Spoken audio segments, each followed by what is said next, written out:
What's happening, guys? Happy Friday and welcome to Sleep, Stream, Stash, a Dynasty and Fantasy Preview Show. I am your host. My name is Memphis Young, and with me are my wonderful co-hosts.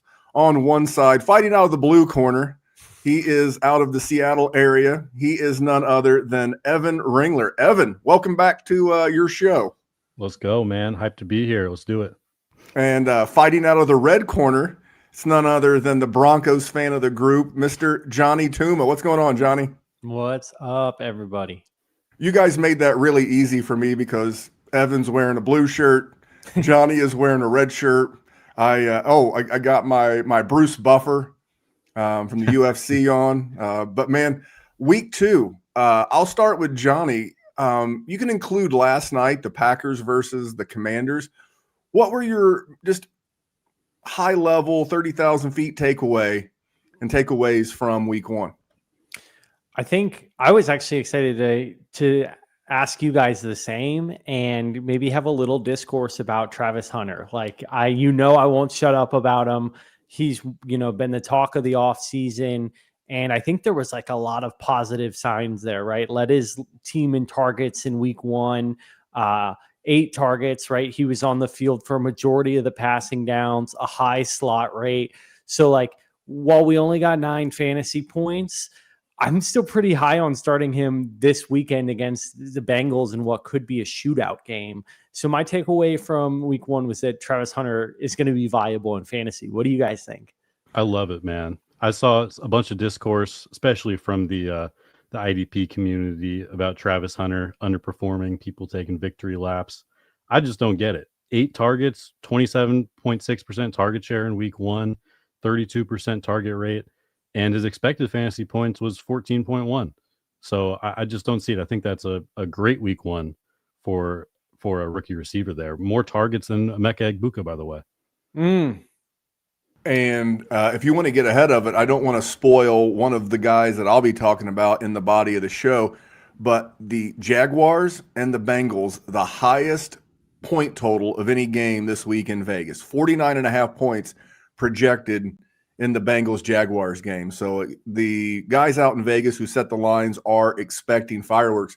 My big takeaway from this past weekend is everybody needs to relax, especially as it relates to the divisional games. Because like this coming week, the Tampa Bay Buccaneers, they're playing the Houston Texans. Those guys don't know each other very well, right? But coming into the season, the Browns know the Bengals, and the Giants know the Commanders, and the Cowboys know the Eagles, and the Chargers know the Chiefs.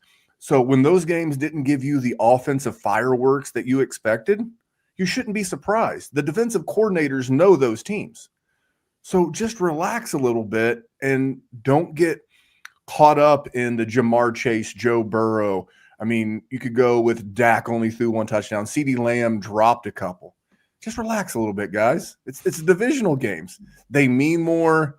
And I would almost consider Buffalo versus Baltimore a divisional game at this point. As long as those teams keep winning their division, they're always going to play each other. So good things on the horizon, especially with the weather being good. That was my big takeaway. And Evan, before we go to our commercial break, what was your big takeaway? I totally agree with you. We saw the offenses struggling across the board. Some of that has to do with the divisional matchups, like you mentioned, and a lot of it has to do with less preseason action. A lot of the starters don't even play nowadays. So week 1 is essentially a preseason game for a lot of these offenses, and we'll continue to see these offenses struggle early season as the years go on. We'll see this as a trend, I'm sure. And you also have to add in new offensive coordinators in the case of the Packers and the Lions. The case of your Seahawks and the 49ers. New quarterback, new offensive coordinator. These things will take time to get clicking, so don't make rash decisions. But in some cases, between the injuries to key guys like George Kittle, I'll be generous and call Austin Eckler a key guy. But if your team is already in the crapper and you're looking for a DFS option, you may try Quick 6. Pour one out for an incredible best ball season. It was a breakout 2025 for Fast Draft, but now the NFL action has started. That means it's DFS season. That's right. You might think, oh, wow, DFS, I can't win DFS. Oh, but you can on Fast Draft. You just pick any 6 guys and you put them in a handful of booster spots. There's no salary rubric you have to follow. You're not going up against thousands of killer bots in these tournaments. Oh, no. These are regular people grabbing their 6 favorite plays of the week, and that's all you have to do. And we post the ownership so that you can choose how much chalk you want. There is no drafting. It's called the Quick 6 Super Slam. The Quick 6 Super Slam is the signature DFS contest at Fast Draft. It is changing DFS. We are making DFS great again. So go to fastdraft.app and use your host promo code for a $50 deposit match. And let's go start drafting faster.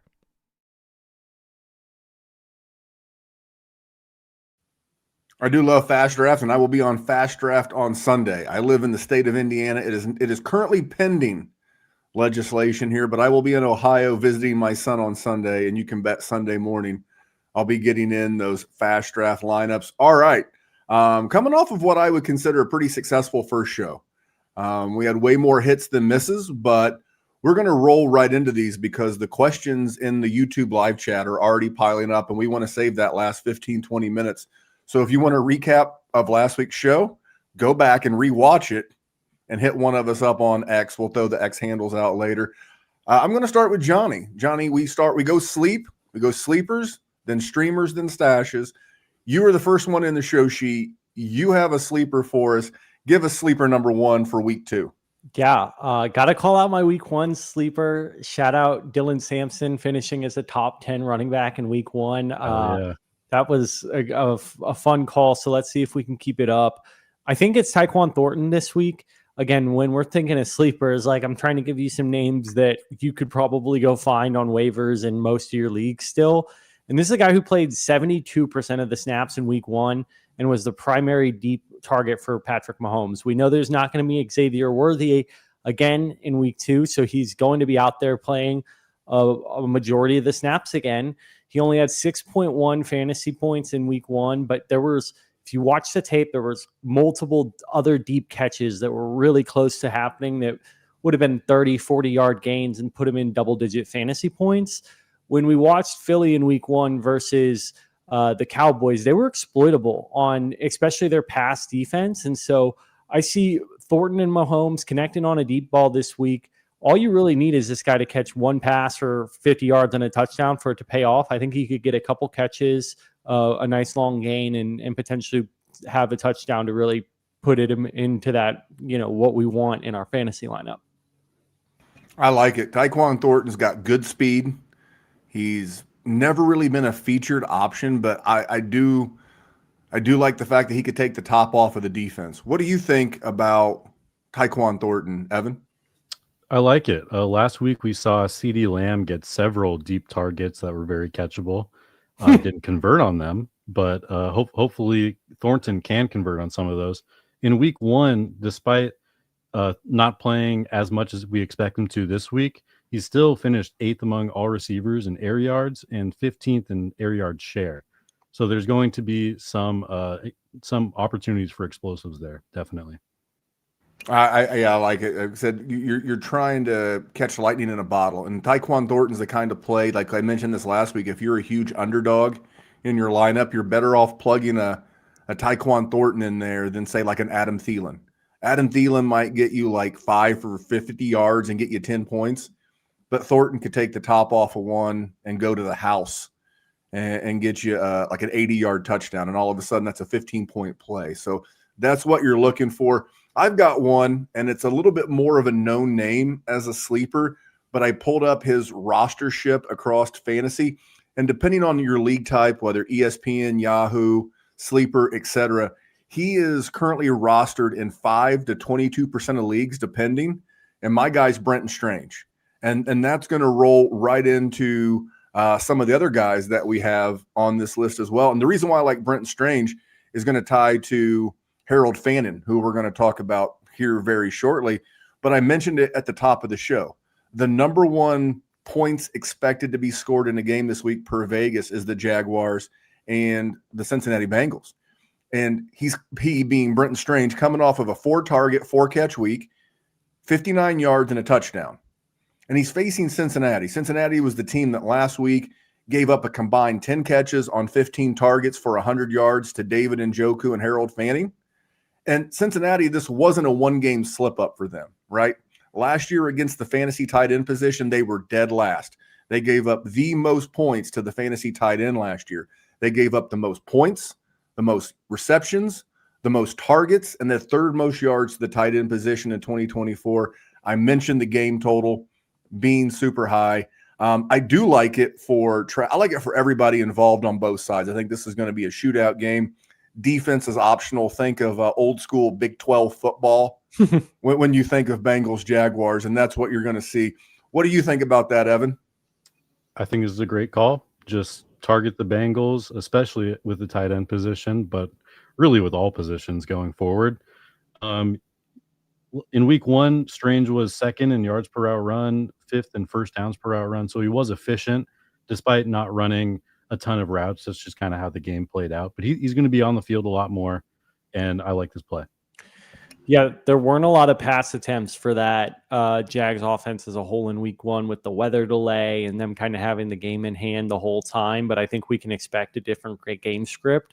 Also think it's just blasphemy that those rostership numbers you mentioned, Memphis, like he should probably be owned in all redraft leagues. Like I'll be kind of bold and say that. And I'll go a step further and say, I think he could outscore Travis Kelce this year. I buy it, and like this is the matchup, right? This is the matchup, and I love that Jonny is this level of analyst. That's the thing that people miss. The people that got sideways about Brian Thomas Jr. not having a bigger portion of the offense last week. Yeah, the targets he had were largely uncatchable, but they were well ahead.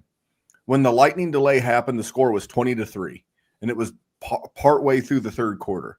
What did you think was going to happen? You know, no one should be surprised that they didn't come out and throw the ball. I think he threw the ball, Trevor Lawrence, 31 times. I mean, that's how you're supposed to play football. Sorry, it was a stinker for fantasy football. We're back this week. But we're going to move to streamers. So maybe you're playing on Fast Draft. Maybe you're looking for a cheap roster option. And I'm going to start with Evan because I like yours. It's interesting. Take it away, Evan. Yeah, I'm going with Rashid Shaheed this week. In week 1, he put up 17 expected fantasy points. I think that San Fran's defense is somewhat vulnerable to deep shots. We saw JSN hit on a number of those last week. He was first in air yard share last season, so he's going to get the opportunities downfield. And he's only $4,500 on DK, so I think he's a great upside swing. And he's live to put up 25 points any week, no matter the matchup. I like that quite a bit. And Spencer Rattler did not look horrible against what I think's a pretty solid Cardinals defense. Their head coach is a defensive-minded head coach. The defense has looked better and better in his tenure there. I think Shaheed could get behind the defense and could put up one. And he had a couple of huge games last year prior to getting hurt. Now, they did hyper-target Juwan Johnson and Chris Olave, but a guy like Shaheed only needs 1 or 2 to return that $4,500. So what's the goal on that? Sure, go ahead. One more thing on that. The 49ers defense, they have Fred Warner, who is by far the best linebacker in the NFL, especially in pass coverage. I expect him to completely take away the middle of the field, take away Juwan Johnson probably. So their only option is just going to be to throw deep to Rashid Shaheed or check down to Alvin Kamara. That's the way I see it. I don't hate it. And like I think the rule of thumb is that you want to 2x the salary. So you want 9 points to return the 4,500, and a good week would be 13.5 points if he 3x's, in terms of points. And that's easy. That's one play for a guy like Rashid Shaheed. And that gives you a lot more building capital to double stack running backs, wide receivers, build a big QB big QB wide receiver stack. I like that a lot. And then Jonny went bargain hunting for his streamer, $3,100 on DK. The price doesn't really matter as much on fast draft because it's, salary capless, but this guy's is a steal if you're playing it on DK. Yeah, I mean, regardless, I'm probably targeting him in a tight end. Like, I'm not afraid if you think he's going to pop, then even in like a quick six or flex six frenzy fast draft, like sprinkle in some tight end every now and again. And especially a guy like Harold Fannin Jr. Like that usage last week was just juicy. When you think about the targets that he earned, that's one thing, but then they were playing this guy in the Wildcat. He had a freaking rushing attempt during the game. Like, this is fun stuff. This is what fantasy football is all about. And again, it's like pretty knee-jerk reaction for me. You mentioned 3,100 is his price on DraftKings. Like, A, that's criminally low. B, it's the same price he was last week. That was where I was just like, okay, if they haven't recognized that the price of the brick went up, like, then you've got to just go and move while the iron's hot, right? I believe they play the Ravens, right, who had the touchdown catch to Dalton Kincaid and are currently, we're 1 week into the season, but they looked exploitable at the tight end position. They're 29th in the league against the tight end after 1 week. I think Harold Fannin could be a really sneaky play as a streamer. Yeah, and I will reference last year's numbers until about week 4. We get a quarter under our belt. We get 4 of 17 games. Then we can start talking about this year's defenses against position groups. But Baltimore last year was right around 12 in points to the tight end. It's a good matchup, and I'm a little concerned about Kyle Hamilton, but I'm also a little excited about Kyle Hamilton in that I think he would focus more on David Njoku. I mean, if you're the defensive coordinator, are you going to come in with a game plan to take away David Njoku, or are you going to take away the rookie? You're going to focus on Njoku more than the rookie. And the one thing, if you're banking on Fannin this year, you guys can go back and look at this throughout his almost 20-year career. Joe Flacco has always been a tight end friendly quarterback. He has hyper-focused on that position, I mean, pretty much as long as I can remember. So that's a great call. And like, I do like your comment about the price of a brick. It's like, why wouldn't he have gone up? I mean, usually if someone blows up like that, they at least go up like 10%. Like you think 34, 35, 3,600. Do you have any rationale as to why they wouldn't? Maybe they want to see it twice. I would think it's just the fact that he is still a backup. They could see it being kind of a flash in a pan. But when you think about this game scripts too, right? Like, Baltimore has explosives. Cleveland's going to be playing catch up. We know they like the 2 tight end sets. And that, to your point, like, there is Jerry Jeudy, there is Cedric Tillman, there is David Njoku. When they're going through their game planning, like, those are going to be the guys that they're trying to remove from the game. And so I don't have a great answer. I think it's just kind of that rookie. Like, sometimes when a rookie has one good week, the market on DraftKings and other streaming services, like, they just are a little reluctant to adjust, probably because they do have supporting data that, like, more times than not, it is a one-off thing. But I think you can look at a lot of the leading indicators and see that this was no fluke. I would agree. Well, we're making good time, so we're going to go ahead and roll into our dynasty stashes, and that will give us a little extra time at the end to answer more questions. We're starting to get full, but get your question in the live chat on YouTube, and we'll do our best to get to it. But Evan, you have the first stash, and yeah, I wasn't. Go ahead. No, I was just going to say, because like this is a name of a guy that I had to take off taxi squads this year. And usually when you take a guy off of taxi squads after 2 years, you cut those guys in Dynasty. Yeah. And this is a guy that I could not bring myself to cut. And I'm glad that I didn't, because he had largely a breakout performance in week 1. And who's your guy? Yeah, I wasn't exactly sure where to put this guy, but I think we need to talk about him somewhere in this episode. And that is Kayshon Boutte. In week 1, he was 19th in expected fantasy points, 13th in yards per route run, 17th in air yard share. And this isn't just 1 week either. In his last 11 games, Kayshon Boutte is averaging 6 targets per game. So don't be surprised if this continues. He's probably not available on waivers in your dynasty leagues, but you can trade for him, get him as a throw-in a deal for almost nothing. And I just think that's a great bet going forward. He also led the Patriots in route participation. So this is going to be something that continues, I believe, throughout the season. What do you think you have to? I mean, I think the best way to go about getting Boutte on your dynasty roster at this point, because I like how you said it, he's probably not available on waivers. But to me, I think my number one route would be to try to get him as a throw-in on a trade. I wouldn't want to go directly to. Don't ever go directly to the Boutte. People will be on to you very quickly. If you grab at the booty early, they will be on to you. Now, Jonny, you host a Dynasty podcast as well. What are you giving up? How are you trying to acquire more booty? I love this name. We could do this for hours. You saw me just crack a big smile when the second he said it first. Like the way that Evan said booty is just, it was good stuff. I mean, Kayshon Boutte's a guy who like has been so exciting for Devy and Dynasty guys dating back to 2020. I had to dig this up. The last game of the season against Ole Miss, 14 receptions for 308 yards and 3 touchdowns. And there's been a lot of conversation about like, hey, I was a first round pick. Like, and I had an ankle surgery. I had some gambling stuff. He didn't say that about the gambling stuff, but he brought up the ankle surgery, not being people kind of sleeping on him, but he's like, I'm still that same guy. Right. So this is a guy who has ability. I would try and target him in Dynasty because I think he is a guy who that role and that room, like he's got a great role in a room where he doesn't have a lot of competition of people to just rip it out of his hands right away.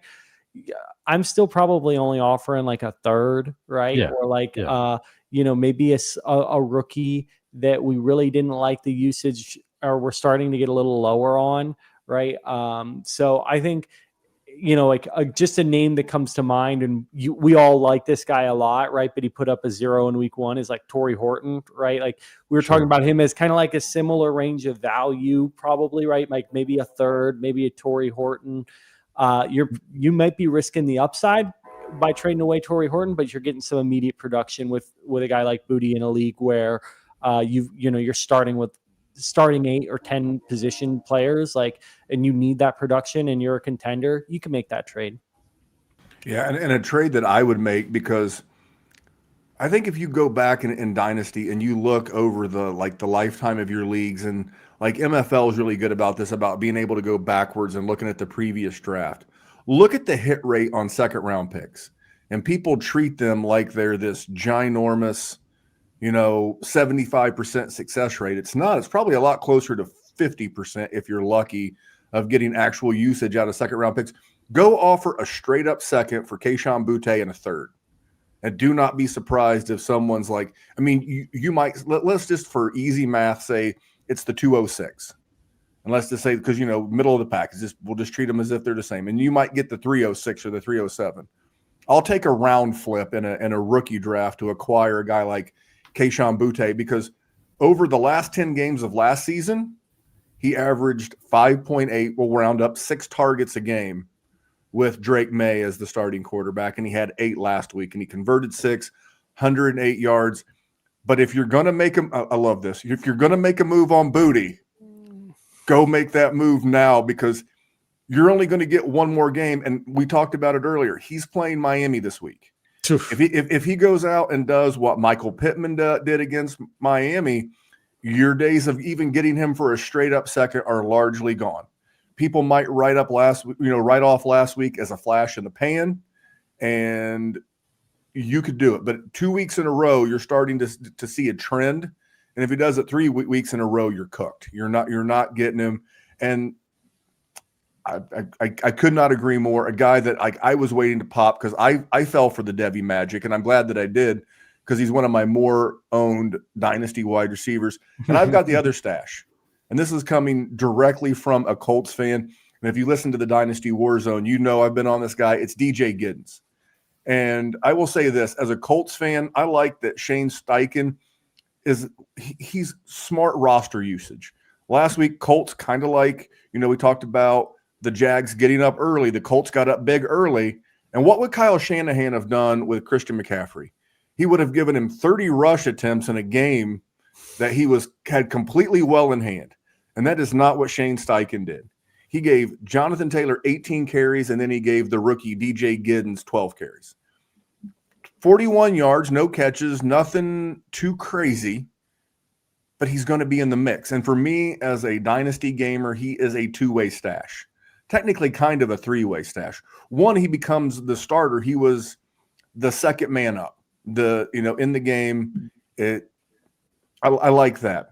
Two, so with an injury to Jonathan Taylor, he becomes the starter in what looks like will be a pretty fun, I won't say good, but I'll say fun offense in 2025. The Colts offense with Steichen calling the plays and Danny Dimes. And then in the rare possibility that Jonathan Taylor were to get traded at the trade deadline. If the Colts aren't contending, maybe a team like Kansas City who needs a good running back. I think that's the big thing in Kansas City is I like Isiah Pacheco, but all their running backs look flat. Could be Rashid Smith time, a little bonus stash for you. But then also JT is very cuttable next season. Next year's the last year of his contract. He's got a $15 million cap hit, and the Colts would save $13 million if they were to let him go next offseason. So not a huge barrier to relevance even as a rookie, but just a guy that I liked as an athlete coming out. And he'll be a little bit involved, and we're always looking for running back production. So I'll start with Jonny as the fellow dynasty guy. What are your thoughts on Giddins, coming out as a rookie this past rookie process season? And then what do you think about as a stash? Well, yeah. So I think you hit on a lot of the things from a dynasty perspective of why he's so enticing, and he's definitely owned in all dynasty leagues, you'd imagine, right? So I think he's a guy you can aggressively target, but most people who have him understand that he is such a great handcuff, right? Like in the sense of if he is basically one twisted ankle away from seeing a 20 carry game.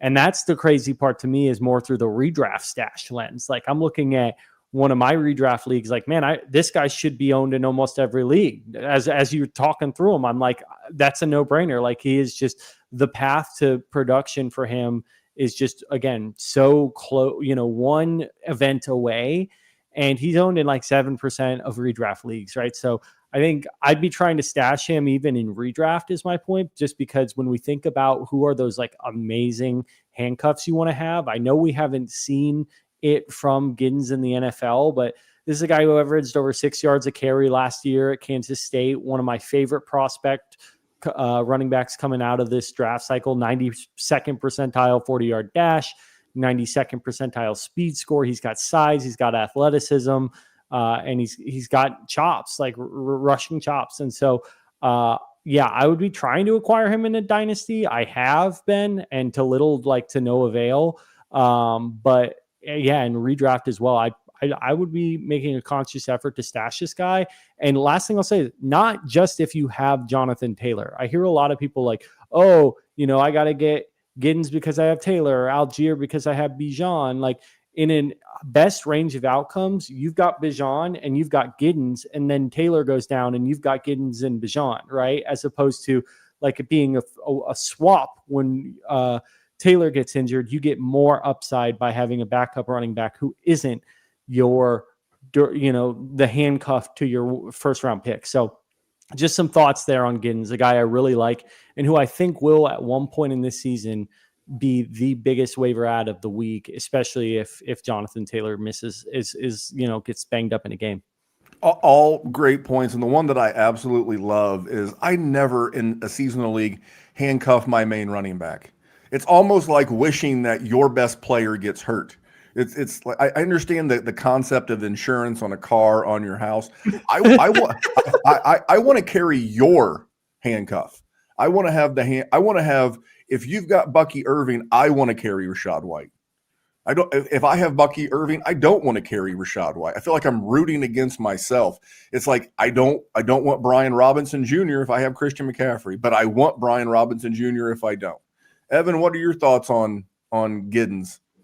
Yeah, I thought both you and Jonny make some incredible points. I will say that my strategy towards handcuffing in redraft is that I am more willing to handcuff my own guys later in the season. Like as we start to get towards the playoffs and I have CMC on my team, now I I definitely want to have Brian Robinson just in case. That is a very fair counterpoint because, yeah, you start getting like week 11 and your handcuff is maybe out there because someone dropped him to pick up theirs or a different waiver ad. I like that. I like that quite a bit. Well, one other thing I'll say about this topic is like the idea of the other fantasy managers, probably 9 out of 10, see the value in handcuffing their own running back. So a lot of times you go get Giddins and then you can go sweet talk the guy who has Jonathan Taylor and maybe he has Puka Nacua and you're like, hey, I'll give you Garrett Wilson and DJ Giddins for Puka Nacua, right? So he can have his handcuff to Jonathan Taylor. And he's like, oh, that's actually kind of interesting, right? So just some ideas on how to tantalize or like fuck with your league mates who have running backs that you have their handcuffs for. Yeah, and Giddins is the perfect guy to target in these redraft leagues. If you have a roster spot that you don't need right now, just pick up DJ Giddins until you don't need him anymore or Jonathan Taylor gets hurt. It's a win-win either way. And then in Dynasty, I do think that he is a good stash. This might not be the right week to trade for him, though, because I don't think that he's going to be part of the Colts game plan unless they're leading by 30 like they were this week. So it might be better to wait a week or two, let everyone see Jonathan Taylor getting 20 to 25 touches a game, and then trade for Giddins when there's a little bit less demand in the market. Yeah, it's a tough matchup this week, too, versus the Broncos. Like, they're a solid defense. Well, I will tell you as the resident Colts fan here, I'm not getting super high because they beat what I perceive to be one of the worst teams in the league in the Miami Dolphins, and I'm not going to get too low if they get beat by what a lot of people in football consider the best defense in the league in the Denver Broncos. Again, I'm going to give it 4 games and kind of reevaluate where everything is. But since this is the Dynasty segment, I mean, wouldn't now be the best time to bring up the Dynasty Deluxe for everybody? So here we go. So let's put our hoodie on and let's talk about Player Profiler's DFS Dominator. It has a cash game optimizer that leverages the projections from Billy and Bradley and Evan and that Player Profiler AI engine to create cash game lineups that certainly have a high floor, but also give you that ceiling. Now, you've probably heard about the most powerful tool of all, our Lineup Genius. We know winning GPPs requires a completely different approach, which is why our Lineup Genius takes you through the process of selecting the quarterbacks in the juiciest matchups. Then it highlights the stacks and runbacks that are available, lets you pick the chalk level, lets you pick the level of correlation with a number of other proprietary settings available to you. Click a button and it generates hundreds of lineups to be imported into FanDuel and DraftKings. And it's just $45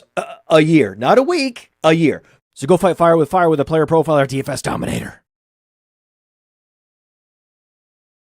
See, that's my bad. It said DFS Dominator. I thought it said Dynasty Deluxe, but it's still a great product if you are a big DFS gamer.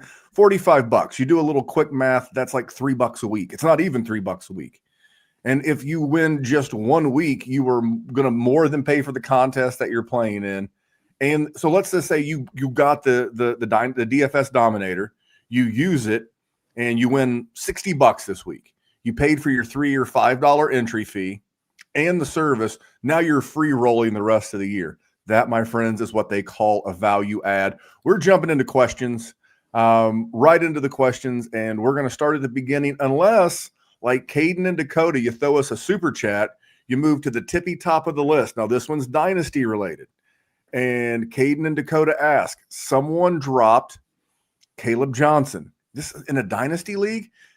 And it says, my RBs are Sharbs, Zach Charbonnet, Jahmyr Gibbs, Trey Benson, Braylon Allen, RJ Harvey. Wide receivers are Alec Ayomanor, Kayshon Boutte. He could drop one of those guys, or should he hold? First of all, I say you should. What you need to do is you need to look at your taxi squad. You've probably got a real shitty guy somewhere on your taxi squad. Take and move RJ Harvey or Alec Ayomanor to your taxi squad. Bring the other guy up. Drop that guy and go get Kaleb Johnson. Now, if you don't have a taxi squad, that's tough because everybody else on your team that I just mentioned, Sharbs, Gibbs, Benson, Braylon Allen, Harvey, Ayomanor, and Boutte, I would rather have all of those guys in Dynasty right now over Kaleb Johnson. But unless you're in super shallow dynasty rosters like an FFPC style format, or you don't have a taxi squad to be able to do the maneuver, but if you can find a way to get creative to put him on your lineup, it's one game. And he's got an old school coach like Mike Tomlin, who rookies do not come first. You know, they will have to earn their, and you know who else hates rookies?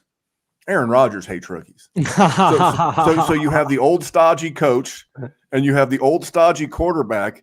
Kaleb Johnson was set up not to start the season off quick. But yeah, if I can get him, I'm taking him. I'm sure, Johnny, you're probably the same.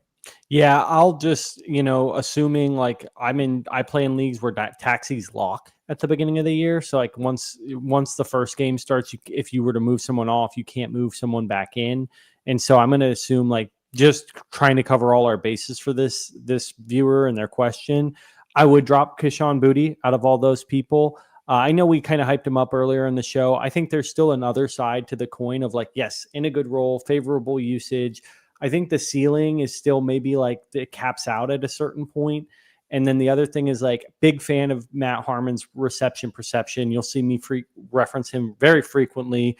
And one of the players he was most excited just to dig into the validity of it was Kayshon Boutte, and said, like, basically, in a nutshell, the success rates on the routes weren't anything to write home about. Like, yes, he's in a good role. He got some volume, but he's not like a high level, amazing separator or route runner.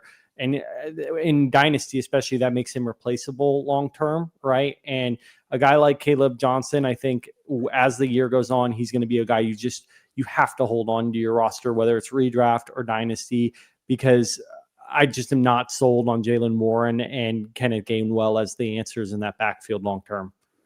Yeah, this is a tough situation. We have to find a way to be in on Kaleb. I'm sure somebody else is going to drop all of their fab on Kaleb. In a dynasty league, him being on the waiver wire is ridiculous. You have to go 100% to get him. I think what you try to do is maybe you try to make a trade where you trade away Braylon Allen for a second, for example, or even two players if you can't get player. there. A two for one is exactly what I was going to say. Free up a roster spot. That's always the knee-jerk reaction. Yeah, absolutely. And then if you can't figure that out, then yes, you drop Kayshon Boutte, spend all your fab to get Kaleb Johnson. In a dynasty league, it's a no-brainer. Especially if it's a 1 QB league where running backs tend to have a much higher value on a week-to-week basis as opposed to like a super flex. And we all agree, and we've made the jokes enough. We all like Kayshon Boutte, but he is very replaceable in the draft this coming year. I believe, if I remember correctly, the Patriots win total was like 8.5. So they're projected to finish somewhere around like the 16th best record in the NFL. And if they're drafting in that 14th through 18th position, isn't that like prime wide receiver rookie pick next year? And then they're going to, all of a sudden he's competing for less targets. And we already like Hunter Henry. By the way, that was one of my, streams last week. I said he averages 8 targets and starts with Drake May. Guess how many he got last week? He got 8. He caught 6 of them. So then he becomes the third guy. But then Travion Henderson, all of a sudden he's getting more involved in the passing game. And you see where this is great. Kayshon Boutte gets squeezed a little bit, and he's not as valuable. So yes, I agree with my co-host here. You're gonna drop Boutte and you're gonna pick up Kaleb Johnson if this is in fact a dynasty question. All right, want to keep it going. We got Gary, and I'm not even going to attempt the last name because I can barely pronounce the players' names that I've heard. But Gary said, "Hey guys, love your show. I'm a nurse on break, and I have an inbox offer."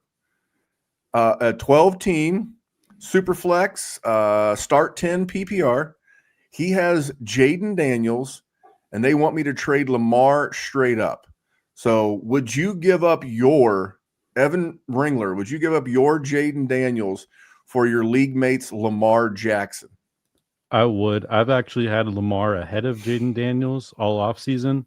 And then obviously we saw Lamar have a very good game in week 1. Jayden Daniels has not looked great. That offense hasn't looked great in general. So this one's pretty easy for me. Give me Lamar, but it is a personal preference thing. I wouldn't fault anyone that wanted Jayden Daniels. What about you, Johnny? Yeah, Lamar is one of my favorite players, but I have this like just weird obsession with always pursuing youth in Dynasty, right? And so I think it kind of makes it a bit of a coin flip. I do think Lamar's a better player with the better path to a better season this year. So I think the question for the viewer is, are you ready to go all in this year? Is it worth upgrading your quarterback position by 4 points per game to sacrifice some youth on the and that like potential long-term dynasty? If you're ready to push the chips in and make a run, go for it. If you're still in a rebuild and you're maybe a year or two away from competing, I might just hang on to Jayden Daniels. I'm going to take Johnny's point and I'm going to turn it up just a notch. For me to make this trade, because the age difference is 4 years, like to the number. So you're talking about 4 additional years in your dynasty league.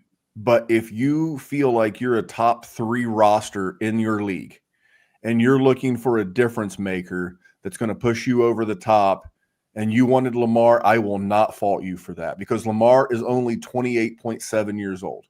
It is easy to think that Lamar, playing the game that he plays now, could easily play that way for another 3 to 4 seasons at that level, giving you the rushing. I do worry a little bit. I love the fact that they finally found him a wide receiver 1 in Zay Flowers, who just looks great out there.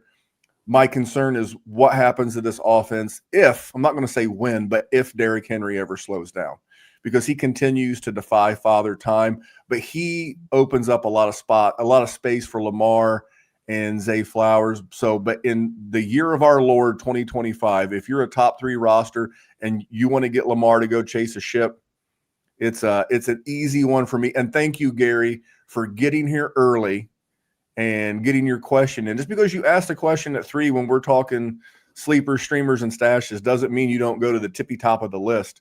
We're going to go to Zach Ramos. Oh, a lot of dynasty gamers out today.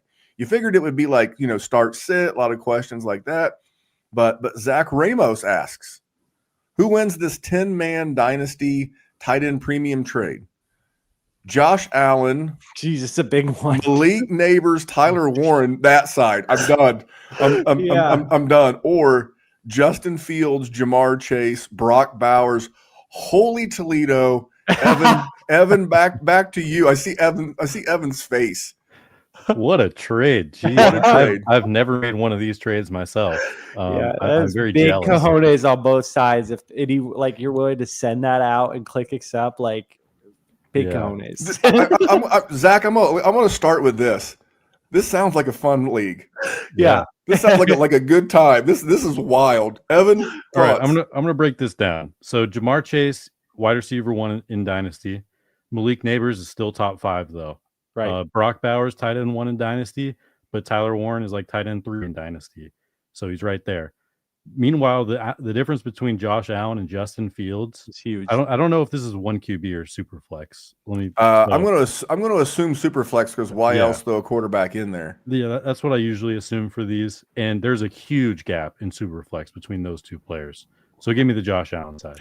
Dude, I might even go as far as to say even in single QB, that might, like, because I'm in these 10-man leagues in single QB, and like having a Josh Allen, Jayden Daniels, Lamar Jackson, like those guys with that rushing floor every week is a true difference maker. You know what I mean? Like, especially if you're only starting 7 or 8 positions. And so, I'm probably leaning that side regardless, just because I do think Josh Allen and Fields is like what tips the scale for me. I agree. And Josh Allen, although 29, I mean, he could play that way for, again, same thing as Lamar, another 3 to 4 good years like that. And he's just so consistent. And I love what I saw out of Justin Fields last week. His highest QBR rating of his career last week in that game against the defense that's supposed to be pretty good in the Pittsburgh Steelers. And he had a great game. Maybe he, in a different way, resurrects his career in New York the way that Baker has in Tampa Bay, and for Evan's sake, Sam Darnold does in Seattle. Maybe this is Justin Fields' spot. 3rd time is the charm. But I have a question. It's not in the chat, but it's from a listener named Memphis. After last night's game, because I asked this, we were having this conversation in the Dynasty Warzone patron group chat. How high do you guys, and I'll start with Jonny on this one, how high do you guys now have Tucker Kraft in your tight end dynasty rankings? I'm going to say he's still, to me, just outside the top 5. Like, I think Trey McBride, Brock Bowers, you maybe even straddle between like him and Kittle, I think is where it starts to get interesting because Kittle's just so much older and has been having injuries. I still am not going to fade Colston Loveland after 1 week, so I'm going to keep him ahead of Kraft. I believe in him long term. I've just planted my flag on that way too hard to shift course after 1 week. Got to have Tyler Warren ahead of him for now. So I think those 4 names I just mentioned, and then like that 5-6 spot, you could argue between him and Kittle. All right, Evan, same question. I think Bowers, McBride, Warren, no doubt ahead of him. It's not even a question. I would say Laporta is still clearly ahead of him as well. And then it comes down to your flavor. Is it Hawkinson, Loveland, Fannin, Kittle, Kraft? Those are the next guys for me. I would probably rather have Kraft than all of those guys right now. So I think tight end 5 is fair. Yeah, that was the consensus in our chat last night. It was like I'm fine with 5. I'm fine. I could not fault you because no offense to Fannin, he looked fantastic as a rookie game 1. But we're seeing a continued pattern of usage with Tucker Kraft, and it's not like it was over accentuated because Jayden Reed got hurt or they don't have a wide receiver 1. I could see where LaFleur starts building the offense around him and Josh Jacobs. He is just so dominant. He's got some George Kittle to his game. He's got a little Gronk to his game. Seems to have a nasty streak. Last week, Brian Branch ripped his helmet off and threw it to the sideline. And then a few plays later, he scores a touchdown on Brian Branch, gets right up in his face and says, "What are you going to do about it, bitch?" That's my kind of football player. That's Gronk level nasty. Let's get back to the questions from the people that keep the show going. This one's from Ryan, and Ryan said Flacco or Penix as a QB2 replacement for Purdy. I'm going Penix. Oh yeah. I mean Flacco, it kind of just feels like you're hoping for like 15 points. Yeah. Like I don't think Flacco will kill you, but he's the only upside for Flacco is he's playing his old team and you know he's going to be behind. That's the only case I could make for Flacco. Yeah, this week I have Penix QB 15, Flacco QB 29. I don't think it's very close. It's not close. Rest of season, I have Penix as a QB 1, QB 12, but that counts. I love this offense for fantasy. So yeah, give me Penix. He's no rushing upside with Flacco either. Like I know Penix isn't known as a scrambler, but had a rushing touchdown last week, had a couple runs, can use his legs if he needs. Yeah, he's athletic. I was sneaky and actually he's my only QB in a 14-team redraft and worked just fine in week 1.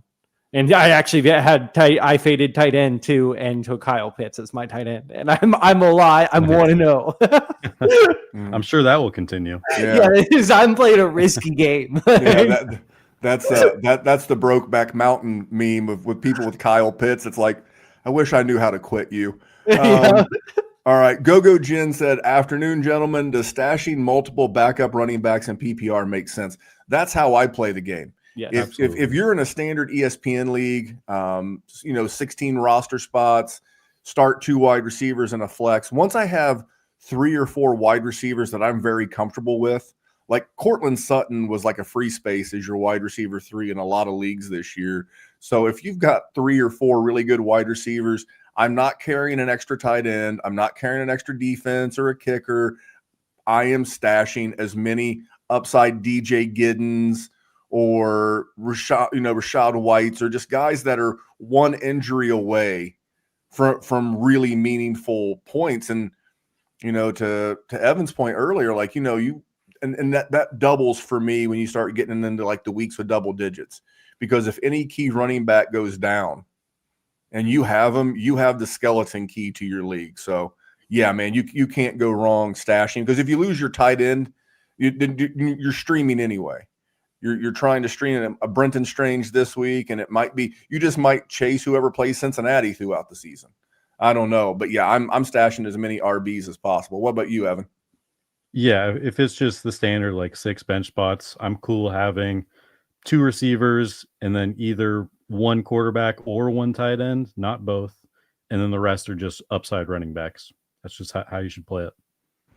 What about you, Johnny? Same? Yeah, I would say like I'm not afraid to say that quarterback, tight end, and defenses can all be a streamable position in redraft. Yep. And you're trying to establish a couple core standout wide receivers, and then the rest of the bench spots should be like upside, shoot for the moon picks, bonus points in full PPR. If those are running backs who you know are going to see the receiving work as well, right? A lot of times their running back goes ahead of them, goes down, and then they break the workout into multiple backs. Like I thought about Giddins being such a good handcuff because like I just don't see Tyler Goodson taking 30% of the snaps away from Giddins if Taylor was to miss time. So those types of backups specifically. All right, I can't not go to this guy's question because he supports every player profiler show. He's always in there. Jamie Parag every Sunday when we do the Dynasty. Dude, Jamie is the man. He says Brenton Strange or Hunter Henry this week in Scott Fishbowl. Simple, both.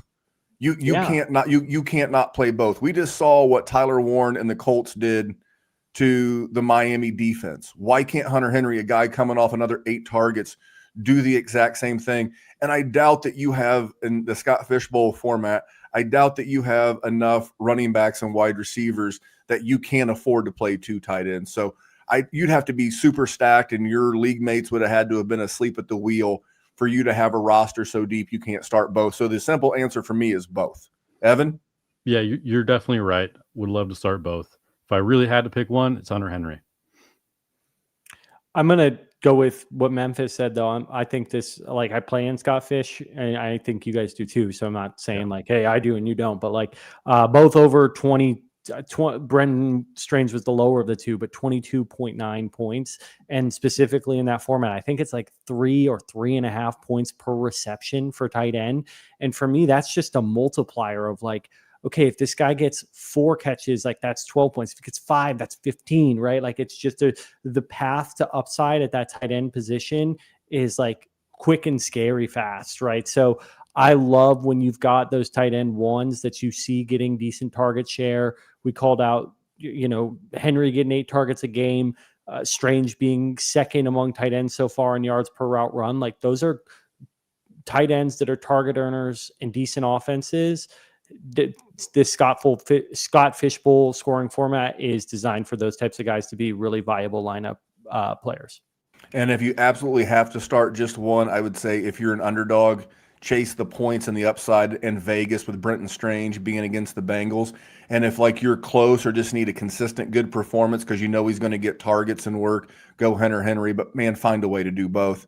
Dynasty Duck said his stash is Isiah Bond. Had a reception. Not a bad signing or guaranteed rookie deal. I don't have a problem with Bond. I'm putting him on a taxi. I'm not doing anything crazy with him, but he's a talented guy. And again, the NFL has changed from like I'm clearly the old man of the group here, and the NFL has changed from when I grew up watching the NFL, like when trades were few and far between. I could see David Njoku moved at the deadline. I could see Jerry Jeudy moved at the deadline. Free up cap space, veteran wide receivers. Injuries will continue to happen, and I think the Browns are going to want to see what these young guys bring to the table because they've got long-term planning to do for this roster. They have multiple picks because of the trade with the Jaguars last year in the draft. So I have no problem with you stashing Isiah Bond. Let's see here. I'm trying to figure out Pacheco or Thornton for a flex. Half-point PPR. I'm leaning Pacheco just for a little bit of a floor. Yeah, I have him ranked significantly ahead. I mean, if you really need an upside swing, then it would be Thornton. But I mean, it's just that's the way the projections work out. Is that Pacheco's going to look much better? I'm going to respect my co-host, and I'm going to go Tyquan Thornton because I'm not going to watch Isiah Pacheco run headlong into Jalen Carter all game. Fair enough. Normally, I enough. say 3 yards in a cloud of dust. It might be 2 yards in a cloud of dust. At least, I mean, maybe you get a pass interference and maybe Pacheco busts one in from the 1 yard line. But I'm going to lean Thornton just because I could see the explosive one. But I want to get to one more before we get out of here. And guys, thank you to everybody in the chat. This is why you get in early, because we've got an hour to do this show. But this is a good one. Paul. And this is Pastor Paul. He's good people. He's not quite Jamie level, but Paul is in all the chats. And Paul would say, would you trade Trevor Lawrence for Jaxson Dart plus what? Stashing Dart to start. When do you think he'll start? So, Jonny, I'll start with you. Yeah. What do you think there? We're assuming this is a redraft question. No, this is Dynasty. Paul is a big Dynasty gamer. Okay.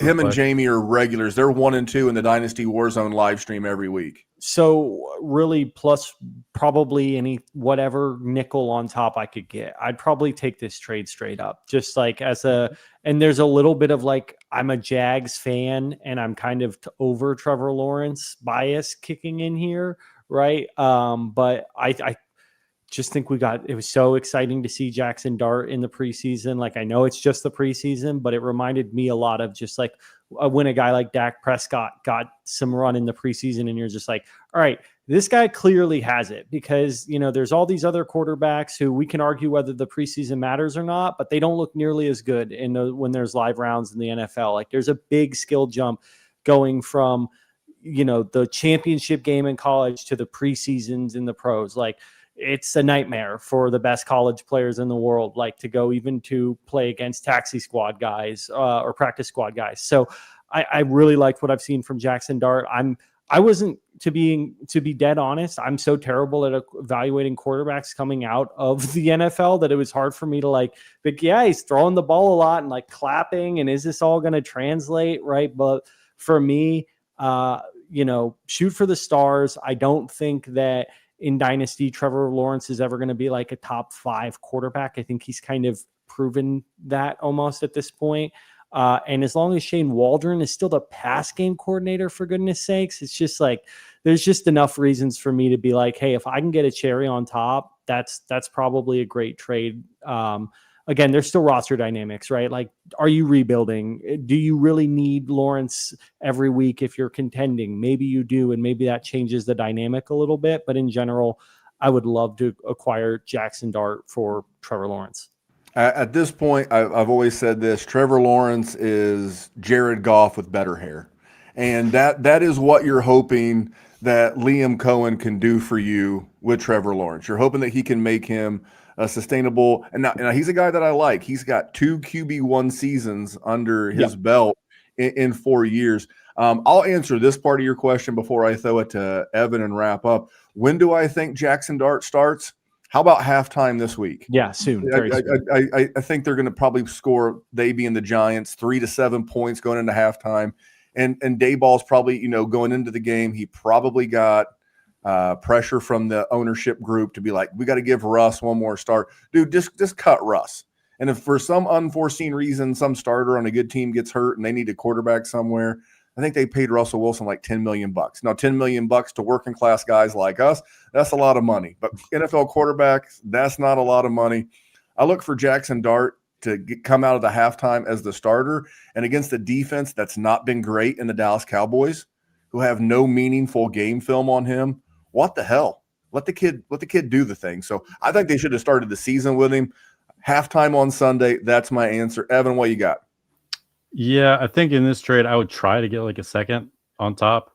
I don't know if you can actually get that though.